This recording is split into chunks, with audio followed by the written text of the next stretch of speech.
Hi folks, I'm Alan Watt and this is Cutting Through the Matrix on the 28th of August 2012. For newcomers, as always, I suggest that you go into the website cuttingthroughthematrix.com and make good use of it, because there's lots of audios for download, free download, where I try and really patch together the system you're born into. It's a complete system, really. It's been run expertly by a scientific means, you might say, for over 100 years. And the study of humanity is the oldest science in the world, remember, thousands of years old, for those who want to rule over the rest. And the knowledge is never lost. It's always passed down from one generation to the next.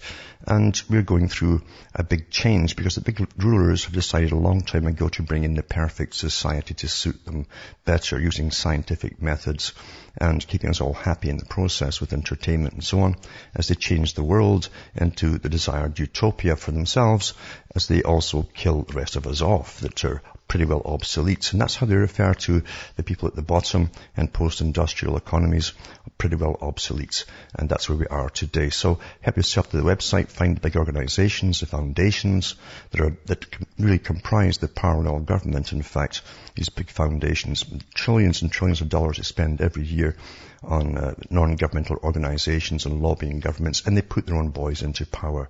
And even their own historians at the Council on Foreign Relations admit that. They always put members in for presidents and prime ministers across the world. So remember too that you are the audience that bring me to you. You can help me keep going by buying the books and discs at cuttingthroughthematrix.com. And from the US to Canada, you can purchase using personal check. And you can use an international postal money order from the post office, or you can send cash or use PayPal. Across the world, Western Union, MoneyGram and PayPal once again. And remember, straight donations are awfully welcome in these dire times of so-called austerity and inflation, or as I like to call it, quantitative easing. They call it quantitative easing. Sounds better, doesn't it? So we're run by science of the mind, and psychology, behaviorism, and they have anthropologists even on board with it too, because we're multicultural, and they've got to go for the psyche of each group of individuals out there in society. And we're run by masters, you might say masters in the arts of understanding the psyche. If you read the articles by Sunstein and others, even the books they put out, they talk about nudging you and prompting you into coming to the desired conclusions, the ones that your masters want you to have. It's done all the time. And it's almost effortless now by television. Very suave, sophisticated television can warp your mind and change all of your opinions over the course of 1 hour. 1 hour documentary. And if you look at the end of the documentary, you'll see all these professional names in it and all the departments involved in that 1 hour, even with a live audience, and they can change opinions on anything that they want to do. Donahue was the guy who really engineered that, or the guys behind him, Phil Donahue, and then it went into Oprah and other ones too. But it's done every day on television until values that you once had are tossed out the window in 1 hour. It's so slick. So incredibly slick and scientific, and most of the public are completely unaware of it, how it's done. So we're living through a designed system. You're living through a script, you might say, where all the big things that happen in the world to do with wars, ongoing wars, what's after this war, what's the next one, what's 1/3 from now, it's all planned way ahead in advance. And they even came out with that during the Vietnam era, when the CIA talked about all the wars they'd already planned after this one was finished. They had dozens lined up across the world. Now there's some music coming in, so I'll be back with more after this break.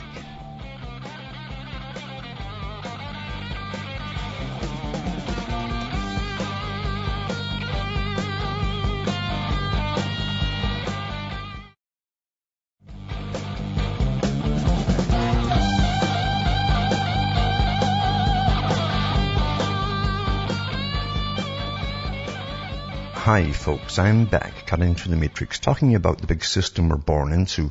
And it truly is a scientific system, as well, many of the big boys who helped planned the system talked about in their own books, which they love to publish to the general public, although the general public generally didn't read them. But you find Lord Bertrand Russell put out lots of this information, and he was involved his whole life in bringing in the whole 20th century into the 21st century of even the cultural changes he was involved in too. And he worked with all the big schools, Frankfurt School and various other ones too, that were given permission by presidents and prime ministers to bring in the new cultures and design them for us all to follow. And we do, because most folk, you see, are born into a system where their parents don't understand the reality of anything pretty well. Your whole reality is given to you, and from birth, because your parents pass on what they believe to you. And then school takes over, and you're indoctrinated through the schooling system to simply believe and accept and parrot what you're told, and then you get good passing grades and examinations. And if you do that, you're allowed to get into the system, and that's your quality approval stamp, your little diploma at the end of it. That's your quality approval stamp to make sure that you're dumb enough to work in their system for them. That's how it really works, you see. And then you run through life going after all the things that are put out in front of you like carrots there. And when you're young and healthy, you can really put out a lot of energy and a lot of work too, trying to get all those things, which don't last very long anyway, because everything's pretty well junk that you buy is built in not just obsolescence, but it's guaranteed to bust and break down. But that doesn't matter. Most folk never really learn that. Other ones learn by the time they're ready to retire, when everything's falling apart that they ever bought, including their homes, you know. So you can't win in this system. It truly is a designed, organized system. It's like houses, for instance. And you take houses that in Europe that have been standing for hundreds and hundreds of years.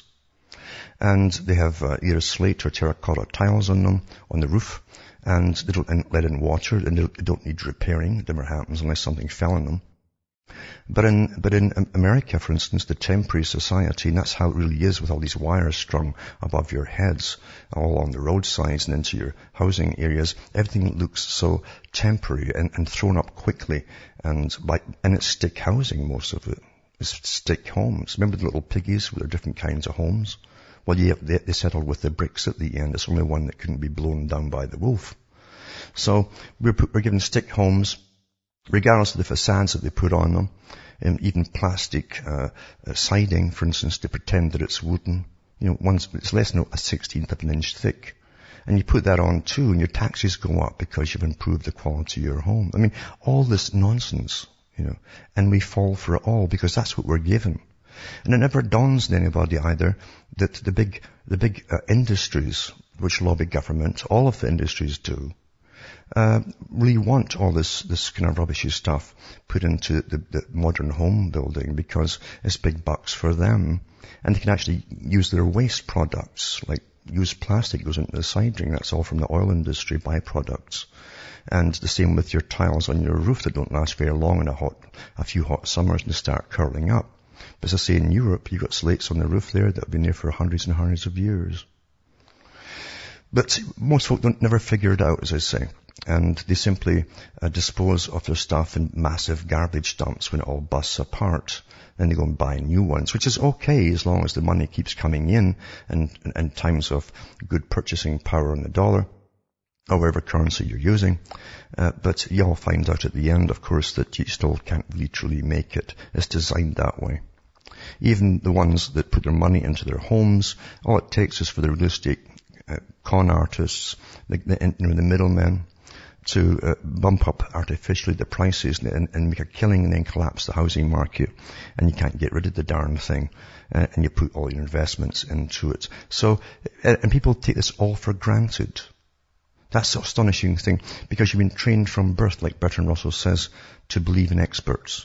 And they keep bringing experts out that seem very somber and they're well-educated and always given lots of credentials. And they tell you why things are happening the way that they are. And you just accept it. Never dawns on anybody, well, if this system is so obviously crazy and corrupt, why not change it? It doesn't dawn on people at all to change it. In fact, they wait to be told by someone very important that they've got to change it. And then they listen, you see. Because we're trained that You don't listen to people who dressed in rags, for instance. It's going to be someone who's got up there and made millions or maybe billions of dollars, and then you respect them. You're taught to respect the very crooks that run the system. The guys who decide to put, basically wood chips, waste products, glued together and sell you boards to make your house. Stuff like these are the guys you listen to, the very crooks that run the system.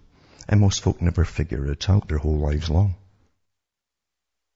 I was always amazed when I came to North America and looked at all the tools that were on display for home handyman. You never had home handyman in Britain because most folk at that time didn't own their homes. It was all council homes. Technically, your grandparents and parents and yourselves had paid off the homes long ago, and the councils kept renting them out, you see. So they're paid off many times over. But you didn't have repairs going on all the time either. They lasted for years. They were made of bricks, slate roofs, and all the rest of it. It didn't fall apart.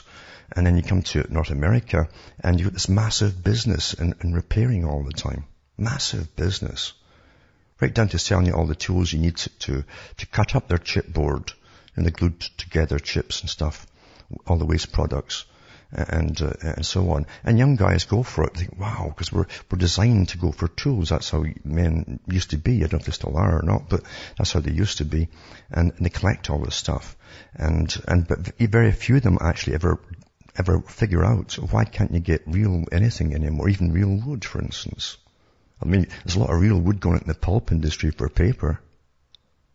There's no problem to get real wood. But they say, no, you've got to use chips that we glue together and use the glue from the petrochemical industry as well.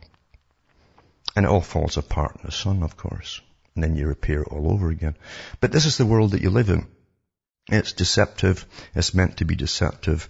And it's been run by a feudal system for a long, long, long time. I don't think really there ever really was a democracy, except in name only, and that kind of put the people to sleep rather than having revolutions every 4 or 5 years to give you elections, and then you fall for that, because you live in hope. And the big boys themselves say that you have an optimism part in the brain. Yeah. And they've been working on this optimism part for a long, long time to find ways to really trigger or make it hyperactive. Because if they make it hyperactive, then you'll all be happy, regardless of the circumstances in which you live. You see? You understand, we're farmed to an extent. And that's what Charles Fort said a long time ago. That we're farmed. It's a conclusion he came to. And that's true when you really look at history. People are farmed all down through the ages. And farmers live very well off the animals they own. And that's the whole key of the system we live in. Those at the top live very well on the production and the output and the taxes of those down below. Even Karl Marx, even though he was trained by the best bankers in the world, I mean, he knew this, that all real wealth comes from labor, obviously. But the boys at the top don't want to do any labor. In fact, it's anathema to them. So they get all you lot to do it for them and build them big fancy houses made of bricks and stone and things, that last an awful long time. And you build their private jets for them. And from the wages that you get, you're taxed. A lot of it goes taxed back into the government. And the government is there to make sure that the system of the big boys stays in place. That's the job of the government, you see. But very few folk, as I say, ever figure it out at all. And they keep going on their whole lives long, riding the bumps, the bumps of life, and the crests of the waves, and then the downs again that you go into, and hoping that things will just get better because they have that optimism part in the brain that's always been triggered by happy faces on television, you see. Lots of happy faces. Doesn't matter what they're selling to you. There's happy faces there. All over the place. You'll never see them selling an ad with a despondent-looking face. It doesn't happen. I mean, nobody's going to buy it. You can sell anything with a happy face. Anything at all. And they've proven it many times over. And humans are a fickle bunch, Very fickle. Sometimes if something's awfully cheap, you won't buy it. And yet the big marketers understood this because they were asked to investigate this problem, and they found out that if you jack up the price on something, then they'll buy it. It must be good now, you see. That's how silly we are. But all of this is so well understood by the marketers. Now, marketing is also, they have special sections that work with governments. These are the creme de la creme of all marketers who understand sociology and behaviorism, and they understand psycholinguistics and neurolinguistics and how our minds really, really work, and all the unconscious desires, as Bernays said, that they can use against us. So they give us substitutes for unconscious desires. Also substitutes that fall apart and you pay lots of money for. Or you pay it up and then it falls apart like a car or something like that. So you can't win in this system because you're too well understood. And each time, as I say, things go really bad, they give you an election and you vote some other big face in who's got to be important and wealthy. There was a book I've mentioned quite many times in the past, and it was about straight and crooked thinking. And it had examples in it in Hyde Park in London, which is a place where you can go around and these guys literally stand on soapboxes. That's what they call it, the soapbox, your pedestal. And you get up there and you're in your podium and you prattle to the crowds that all gather. And there's all kind of strange guys there that talk of all weird things. And folk have a good laugh. Sometimes they throw vegetables at them. But sometimes they'll talk of a lot of sense as well. But if he's not dressed in a suit in some big fancy hall, people won't take him seriously. Back with more after this break.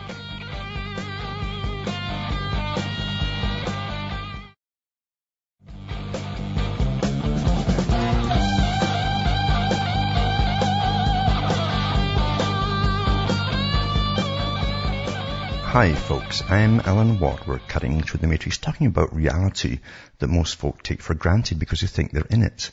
And that's reinforced every day by the media and the news and even the articles they read and even novels. Everything is there to bolster up this reality that you think really is the only reality that there is. And we don't know what reality is at this level, the bottom level, except what they give you.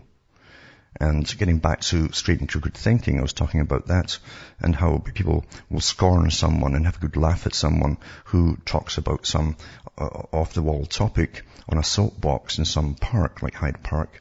And yet you put the same person, it's been tried actually, but the same person, if you dress him up, and with suit and tie, the whole bit, and then you bombard the media, by the media means to the public, article after article, and this genius is going to appear, so-and-so giving a talk about whatever, and then you'll be packed audience, a sellout audience, and it's the same character. Because that's how you're trained to see people, you see.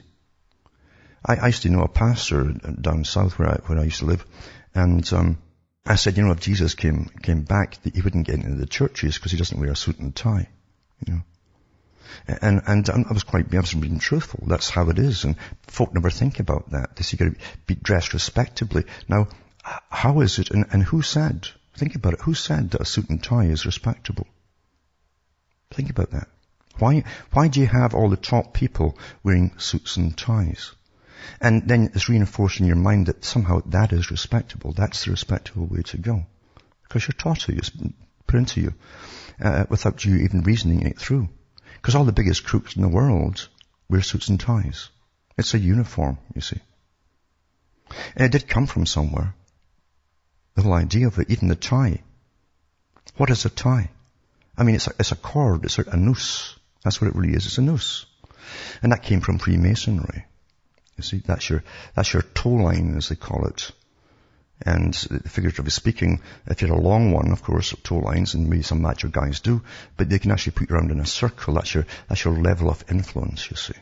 And don't go beyond that until you're ready for it, etc., etc. So you wear this tie with a knot on it, you see, in front of the Adam's apple. You see, very important place to be. But that's the respectable system, you see. And that's why you listen to guys who wear suits and ties. That's why salesmen must wear suits and ties to give them a respectability, even though they're just little con men trying to get you to buy something that you maybe didn't even think about before. And as I say, the biggest crooks in the world don't wear uniforms, general uniforms, as military uniforms. They wear this so-called civilian uniform. and of the suit and the tie. That's how it's done. But that's how we're trained to look at people. They've got to be successful. If they're not successful, you won't listen to them. Now, to be successful in this world, you've got to be born into the right families. That's a big starter. And to be successful, you've got to be a psychopath in this system, because there's a lot of competition on the way up, you see. And you've got to be ruthless to get up there. And that means all kinds of nasty things that you do to get up there. And you just place everybody in the way by all foul kinds of means. There's no fair means to do it. And including shop gossip and stuff like that. Anything to get them out the way, you'll do it. And you get up there. And then you're going to join the right clubs. There's some clubs that you've just got to join, or you won't go any further. Because technically you get to a certain point and you can't get through that last door. They're also talking about doors in higher masonry. You can't get access to it. And because, see, that when the door opens, the hand comes out like the Grand Master and lifts you up out the land of the dead. You see? And you see, you're not lifting yourself up. They're lifting you up into their system. And you must serve their system awfully well. And you will be well rewarded for doing so. That's how it really, really works in this system that we're born into. But at school, everyone's, as I say, is trained to get a little gold star for parroting the right stuff and for attending good attendance and being awfully sociable and awfully nice and agreeable to everybody. And then you're allowed into their system, and they get the quality approval stamp. That's a little seal on the little diploma. That's your quality approval. And as I say, that means you're dumb enough to work for them. You've been passed as a quality control mechanism. And you'll never figure out what's going on. And any crisis that they throw at you, that there's lots of sharks out there making lots of money off every crisis. Think about it. Happens all the time. All the what ifs. It's like having a massive pharmacy store just designed for people who have problems about thinking about disease all the time. Hypochondriacs. People live and make millions of dollars off of crisis, real or feigned, because a hypochondriac will save up pills of all kinds just in case they get something. That particular thing. That's how the world works. That's what insurance companies do too. They all work on the same principle. It's fear-based, you see. And a fast-talking salesman will do you in and you won't even know it. Because you get lost. You're just hypnotized. You follow the fast-talking salesman. They're all very fast-talking. But they always give you a solution at the end of it, and it's buy this. Very simple. Buy this. And you go, thank God for you. Thank God. Yep. That's the world that we live in. It's very, very, very simple. Same thing with martial law in all of its guises, you see. It happens to protect the very system that dominates over you and oppresses you and profits off you. Because you're owned, you're farmed, like Charles Fort said. Back with more after this break.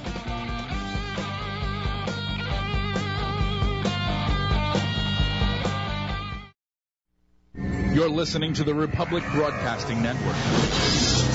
Because you can handle the truth.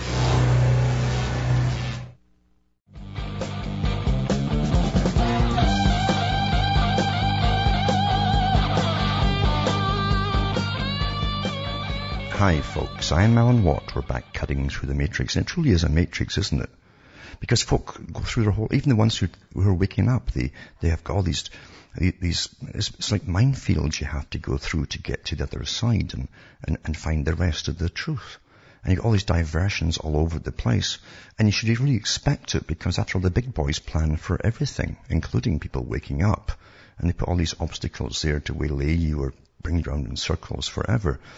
So that anything but find out what the truth is. Because if you find out the truth, then you can convey it to others, and that can be an awful problem for the big boys, and for the person conveying the truth too, mind you. But everything runs on this thing called money. And rather got into all the so-called science of money. We can make science of money. Everybody can add and subtract, can't we? But the fact is Conology, and Rothschild said it himself. He said that it's run basically as it's a con game and making money out of nothing and all the rest of it. And money itself that's printed is just debt money. It's put in there. I used to say, that if you took it to the bank, it would say that you'd get you could exchange it for specie, which meant the silver or gold of the realm. In Britain it was silver. And you don't even have that anymore. You just got believing or trust in God, and that's good enough for most folks, because all the money ends up going to money heaven when they crash it. It just disappears. But it doesn't stop people, and they don't think about it, except they must get more of it because they're all in a panic, you see. Always in a panic to get more money. And it's like having a house. When you think that the value is going up and up, they crash it, and then you can't even unload the darn thing. It's the same with money. If you save up all your life, it's getting devalued all the time. All the time. Same with your pensions too.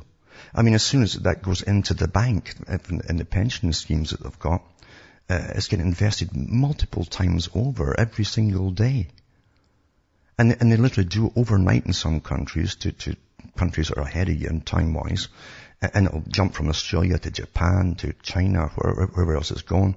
And by the time it's finished, after all those years of you putting your pension money in, you get this little pittance at the end. And even then they claim it's too much. You should be dead. You shouldn't live this long. That's what they're saying now. Take the euthanasia pill. Don't retire. We want all your pension money. Because we can't afford to keep you going, your baby boomers. They've made billions and billions off of you, but you don't figure that out. Because some of that money that they do is used to third world countries, you see, they'll charge 150% or even 180% interest on some of them. That's why they have the different companies that come out and say they're downgrading a country here or there. That's why the big bankers run the whole system, including the companies that come out to downgrade countries, you see. So as they can put all your money and get it back multiple times over, investing your pension money in that third world country that keeps failing, you see. It's all a big con game, and folk can't figure it out. And Rothschild said it was a con game, but he said that the folks who figure it out generally are working in the system of money themselves. And they aren't going to blow the whistle because they're making a good living off it themselves, you see. And getting back to Marx, he talked about labor. Well, it's true enough. From ancient times to the present, they used to have basically armies, which were just thugs at the time, before money came along. Big families, you see, would smash other families and take over their lands and the peasants, and they get little armies together and they go off and invade other neighbors. And when they get some slaves, that's how agriculture came into being. You needed slaves to do it.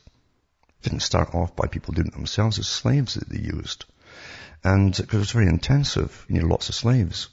And it's hard work. And then you need slave masters. And then you got to find ways of keeping the slave markers working for you, rather than go off and working for somebody else. So you got to throw things in. That's why all armies always have massive, brothels all over the place. Things like that. Lots of booze, brothels, and party time for people who wear uniforms and work for the boss, you see. And then they came along with money. I mean, that was the key to it. Money was the key. A substitute, you see. And you could hire armies then. Because once you're taught one generation that you've got to have money to live, then you'll keep working for money, like it's the most natural thing in the world. And money always varies, and you never question why it keeps varying in what it can buy, because people you'll never meet decide how much it's worth that day, And you think this is all normal. And you accept it as being normal. Yeah. It's incredible, isn't it? You accept it all as being all quite normal. But as I say, at the end of it all, you lose it all, because when they give your little pension back, it's worth damned all. That's what you get anyway. They've made millions off it. If you're working, you put 40 years in.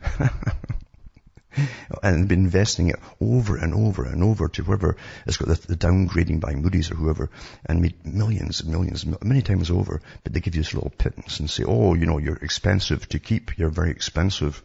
And old folk, these baby boomers, you just can't afford it anymore. And you believe all this hogwash. Yep, you do. And no one will ever say, we've got to fix the system. Never do it. And that's why each time they crash the economy, and the bankers always crash you at least twice a century. At least twice a century. That's the history of them. You see? And then you bail them out. And they themselves lose nothing, by the way. They don't start selling off their homes and stuff and getting extra jobs, do they? But they never fix the loopholes that caused it all to happen in the first place, because it's meant to happen, because it's their system, you see. You're living in their system. That's what it is. And it's all from taxes, you see. Everyone's taxed. It doesn't matter how bad things get. Oh, and then you get inflation. Oh my God, and prices go up as well. And with the prices going up too, when you've got value-added taxes like governments and the British Commonwealth countries, then that goes up with the higher prices. They love higher prices because the value-added tax as a percentage, it keeps going up with the price. Wonderful system, eh? And they're always building missiles and things. They're also giving a lot of your tax money away, supposedly, to other countries across the world. And the whole idea when they gave you this term democracy is, well, I see you're paying into a system through taxes and you get it back in services. But now it's going to cross the world to third world countries. But not really to them. It's going to the big corporations which the bankers own in third world countries, because they put them all over the planet, you see. And you think this is all normal. Because all your pals around you will agree with you. Yeah, that's the system. Because you've all been trained the same way, you see. Russell said at one time, he said, one of the many guys who helped give you this present culture, he's long dead, but they designed it right into the year 2050, by the way, including all the cultural changes and the stepping stones of the changes they'd bring in right up to that date. But they actually said that it says if we got a bunch of children together and separated them from the rest and told them that snow was actually black, and you called it black, and they would call it black. And then when they met people who said, oh, no, snow is white, they'd argue and fight. Because you can train people to believe anything. So all you have to do is, it's a one generation you have to con, you see, and indoctrinate. After that, they will indoctrinate their own children. Because that's their reality, you see. That's how simply it works. I mean, here's an article here that talks about the UK government. You know, they're building lots of drones all over the place, and they've got this massive police state on the go. Lots of cameras for the big businesses. Even in the 80s, you know, the early 80s, the newspapers in Britain said that eventually, if they go to this global society, eventually down the road, after they've conquered everything, they'd run out of countries to conquer, and there'd be no more wars. So all the big military-industrial complex guys were moving into security, internal security. And sure, I mean, see how far ahead they work it all out, you see. But to you, it hits you as an instant thing. Oh, 9/11 happened. Oh my God, suddenly you've got to get secured. No. Way back then, they'd planned it all, you see. Cameras everywhere, and now the computer comes in and takes over, and everything's computerized, and they're spying on everybody, and it's wonderful for the guys who own you. And you are owned. So the UK government borrows £600 million in July, just for a month. They have to borrow it. They've got millions and millions. The country's sinking with people because of mass immigration. And we're all getting taxed. But the government's borrowing £600 million in July because tax receipts dip, it says. Right? Now you see these articles all the time. You say, what? A country with all that power across the world, all that tax money, that's already thrown they can throw billions into the black hole of this strange abstract EU that's supposedly sinking unless you get more money. But they have to go and borrow money and get £600 million to get them through July, because the government needs the cash. It doesn't have enough cash, you see. And you vote these pricks in. Huh? You vote them in, but they can't count. No, they can count all right. This is the con. Bankers, international moneylenders, who've been at this for thousands of years, by the way, understand the human psyche. And there's not a thing they don't understand about the con of money. There's lots of levels of conology here. It's a whole science in itself. That is the science of money, conology. And you got the biggest boys, even the Rothschilds, banking on the EU sinking and collapsing. So they make money in everything, these bankers, don't they? So anyway, the UK government unexpectedly had to borrow money in July, which is normally a good month for tax receipts, it says. So they borrowed to cover the gap between spending and revenue, and the gap was £600 million in July. Right? And it says, and you always got an Office of National Statistics. Remember George Orwell's 1984? You have the woman's voice over the movie sort of version of it. Always talking about statistics. See, you're trained by experts, and you believe it all too. Whatever they tell you is true. If you know that chocolate rations are going up, you believe it all. So there's a surplus of 2.8 billion in the same month a year earlier. Wow.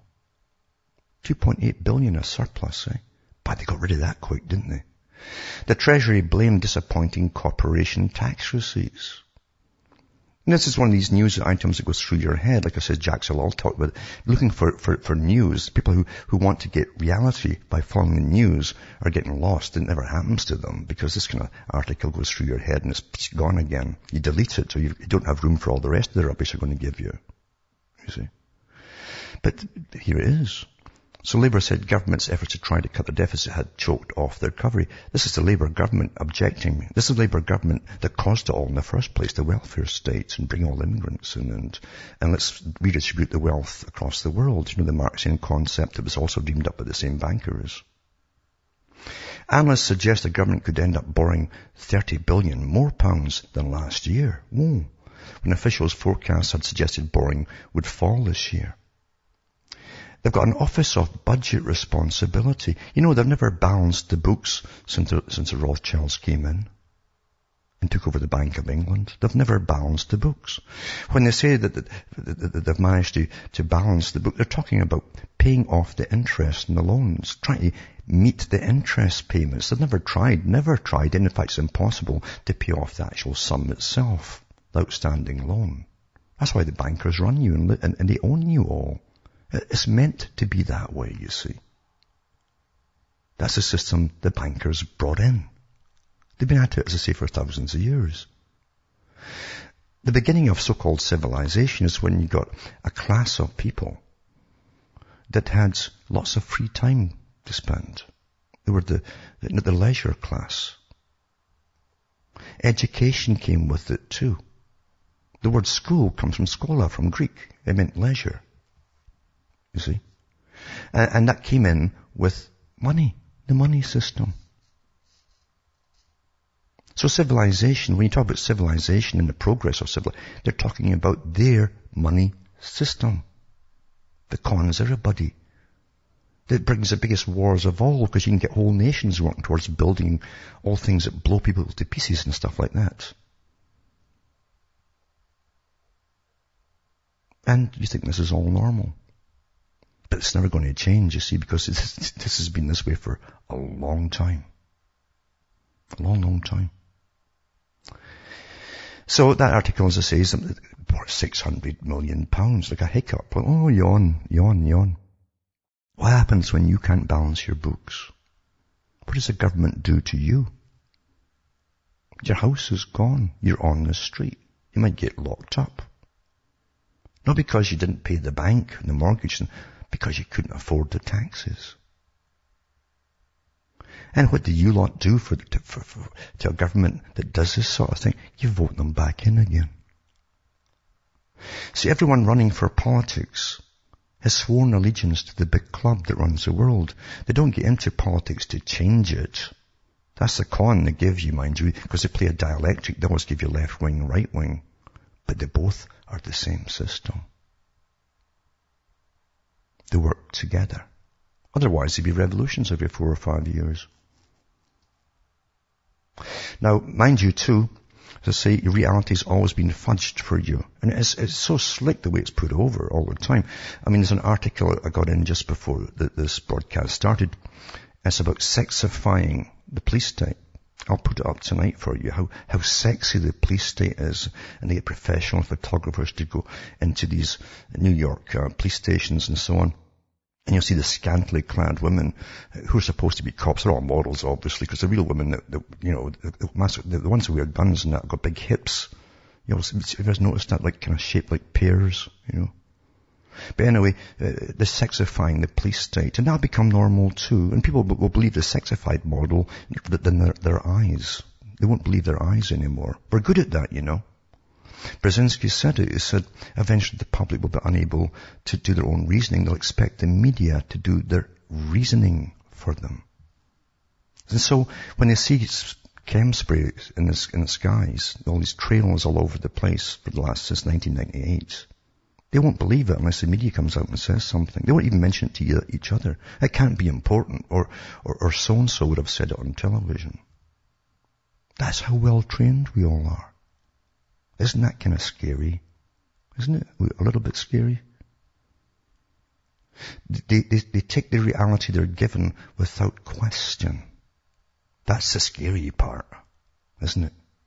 And they're bioengineering us too. I mean, there's so many people being doused with xenoestrogens in their food and their water and everything else over the years, and all the GM stuff that's also dosed with it.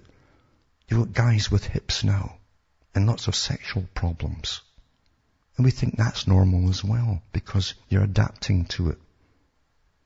And no one's saying it's abnormal. So it must be normal, right? That's how you reason. And that's what you call the world, eh? Reality. And Big Pharma's right into it, naturally. You understand, from the ancient times of Egypt onwards with the money system, the same boys who ran the money system ran the governments to borrow the money. And they ran even ancient pharmacology, and the drug system and prostitution. Even in ancient Egypt. It's never changed. Back with more after this.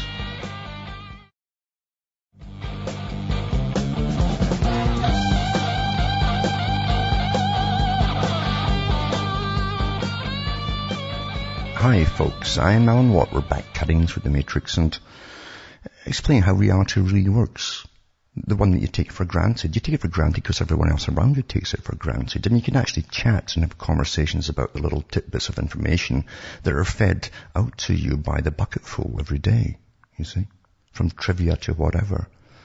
And you all think you're sane because you can bounce ideas back and forth from each other, and they'll understand what you're talking about, and they'll agree with you too. Because we're all given our opinions, you see. It's generally a standard opinion. And as I say, from the ancient times, the same characters were involved in this ancient science, money and governments. Because the first thing you got to do is make sure you put your own government in to borrow from you, you see. And that's what the Royal Institute of International Affairs did a long time ago, when they call themselves the Milner Group and the Cecil Rhodes Foundation merged together to create the Royal Institute for International Affairs and the Council on Foreign Relations that now runs every country, every government across the planet. You see?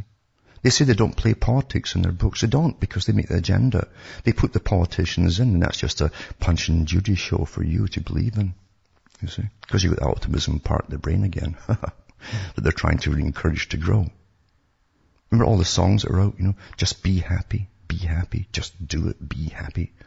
You see? You understand what Aldous Huxley said? He says the people eventually, through Big Pharma and everything else, could be made to be happy under circumstances which they oughtn't to be happy at all.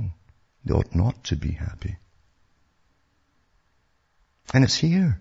It's here, folks, There's never been such a massive gap between the ultra-rich and all the rest as the middle class gets demolished, because, you see, the middle class served their purpose. You don't have industry and everything anymore, you see. They don't need the middle classes.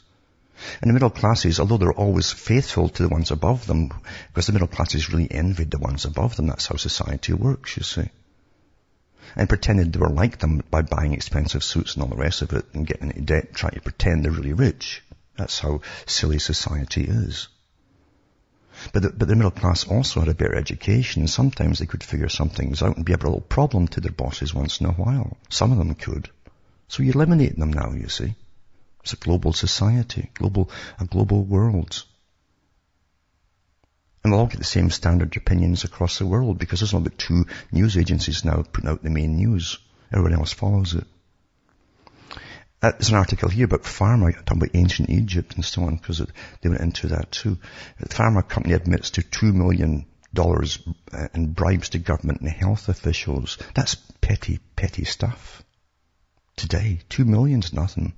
Monsanto, when Monsanto was bringing GM crops and things into Canada, they actually had an inquiry in Canada about it, because some of the bureaucrats, the high-level bureaucrats, came forward and said that they're putting bribes in, trying to get bribes. Everything works that way at the top, and the top down. You see?